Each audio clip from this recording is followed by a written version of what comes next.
Welcome back to another Stubborn Goat Studios video. Today we're going to be working with these shelves that I picked up for less than $5 at the thrift store last week. It's a trio of floating shelves, and you'll notice that the veneer is missing off the front edge of that big one. I'm not concerned about that. I've got a plan to camouflage it. So when I take these apart, you can see where they actually taped them together, and they kind of damaged the finish in a couple of spots on the outside, and then also on the inside they use that clear packing tape. So we'll be sanding that just a little bit later on.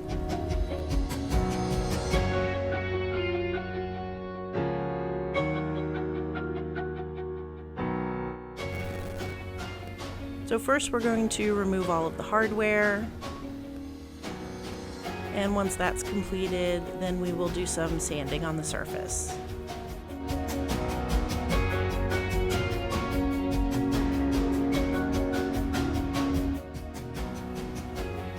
So I'm going to be using chalk paint on these shelves, so technically I don't need to sand this, but the tape did sort of raise up some of the wood grain, and I just wanted to make that a little bit smoother of a surface so that I didn't have to do more than my normal 2 coats of paint.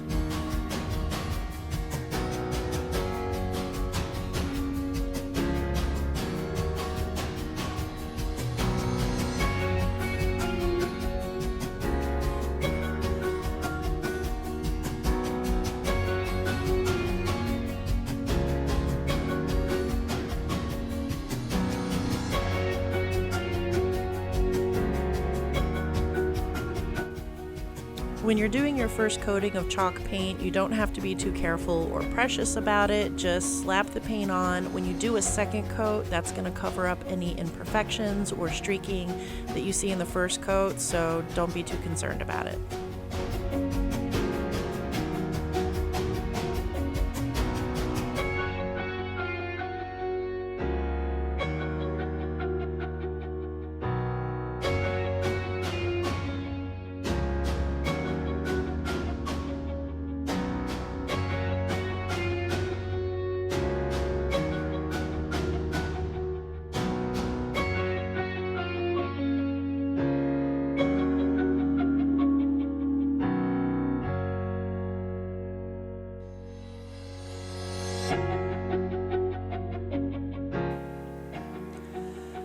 After I applied a second coat, which you did not see in the video, you just saw the first coat, I went ahead and did some stenciling work in a contrasting color.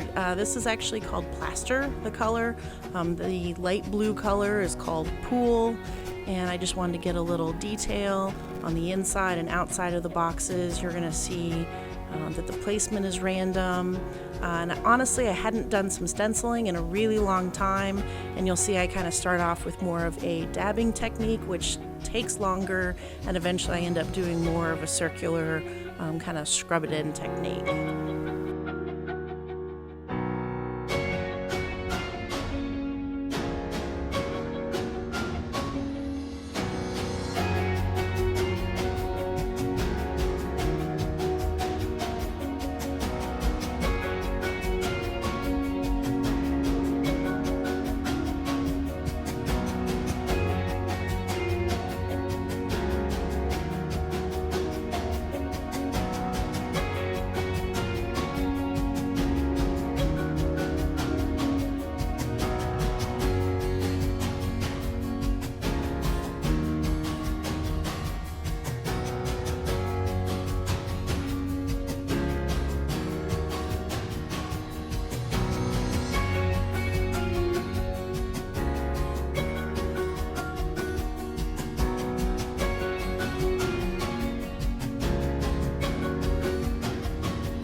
The thing I love about using these larger stencils is you don't have to use the entire stencil. You can pick and choose just to use a portion of it, and here I'm just doing the flower and it's moving right off the edge.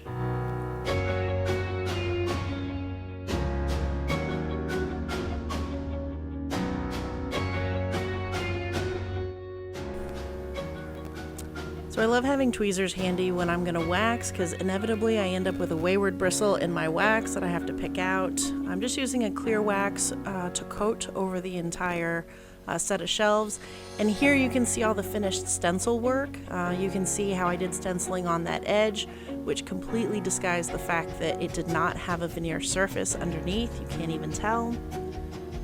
Another note, I don't mix my brushes. This brush is a wax-only brush. Even though if you thoroughly clean your brushes, in theory you could use them for both, I don't bother to do that. And yes, I'm using a sock in order to buff off the wax. Any type of soft, clean cloth that won't leave lint behind will work, so yes, I use my extra socks.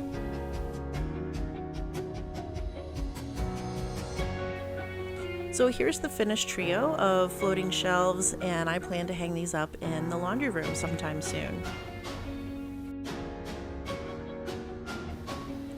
Thanks for watching!